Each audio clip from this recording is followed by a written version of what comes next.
میں نے فرمایا ان المؤمن یرا ذنوبہ کأنہ قاعد تحت جبل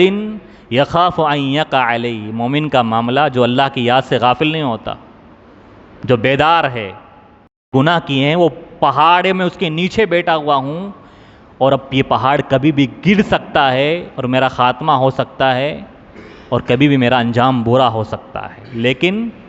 وَإِنَّ الْفَاجِرَ، جو فاجر ہوتا ہے، فاسق ہوتا ہے، منافق ہوتا ہے، گناہ کے کام کرتا ہے، وہ گناہوں کو اتنا ایسے ہلکے میں لیتا ہے كَذُبَابٍ مَرَّ عَلَىٰ أَنفِهِ، جس طرح مکھی انسان کے ناک پر بیٹھ کے گزر جاتی ہے نا، اڑ جاتی ہے، ویسے گناہوں کو وہ ہلکا سمجھتا ہے. تو انسان سے میرے بھائیوں اگر گناہ ہو رہے ہیں، چاہے کیسے بھی گناہ ہو، گناہ کبیرہ ہو، صغیرہ ہو،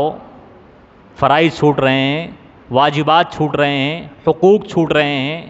لوگوں سے بول چال بند ہے، کبر میں، انا میں، گھمنڈ میں، ایگو میں مبتلا ہے، اور جن چیزوں سے اللہ کے نبی نے منع فرمایا وہ کام کر رہا ہے، ان کو ہلکے میں لے رہا ہے، تو انسان غافل ہو چکا ہے.